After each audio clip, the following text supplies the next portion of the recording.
What does sustainable performance look like for someone who's analytical but like easily gets overloaded?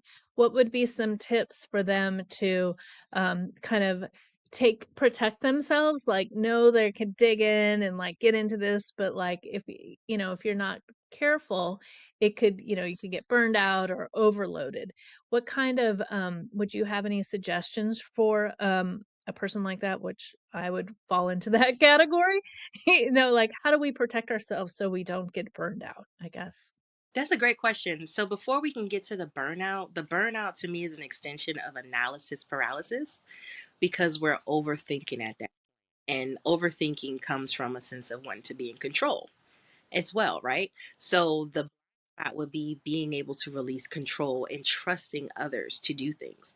So delegation, right, would be important, but that whole leadership, the cognitive leadership framework comes in because knowing that Sarah, Jesse, and James might be a better fit for that role because you understand how they're cognitively wired or that particular task, you have a better chance of delegating to them opposed to just blindly to someone, right? Another thing is breaking things down into simpler steps. A lot of times when you're overly analytical, you see the whole big picture and you're in there. And now it's the what all areas, right? It's like finding a way to break it down, but then also getting those thoughts out. Because if not, they suppress. Now you got the sleepless nights, the stress is coming, like all of those things, and the worry, and it's exhausting. It becomes very exhausting, right? So find strategies outside of the performance just as a self to alleviate those. So I have a tendency to be an overly analytical person. I write it down. I'll write down everything that I'm seeing, sensing, and feeling. I'll even if I go on walk, I will do like a voice note because once those thoughts, I believe firmly in energy.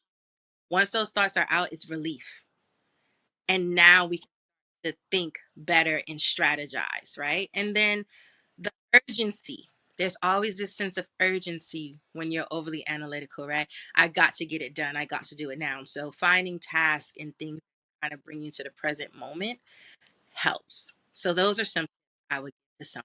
Yeah. Oh, I like that. Yeah. Yeah.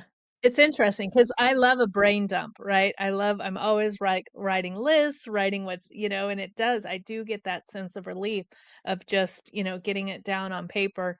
Maybe I'm not taking any action on it today, but there is that release. And sometimes I'm always shocked at when I kind of do my brain dump, how short the list is. Because in my mind it feels so huge, but it's like half a page. It's like, oh, okay. I'm glad you but it feels great because our mind because we're trying to our mind tends to relate to something that it's already experienced, right? So when it's thrusted into something completely new and it has nothing to connect with, it's an overload, right? So it needs knowledge because it's not only our thinking, it's our emotions, and that gets stored in our bodies. And then that's not going to be good for us to do whatever we need to do. So just being able to acknowledge those things and taking a moment, like celebrating what we're doing. Like even if you just, yes, I brain dumped. It's not in here no more. I'm good.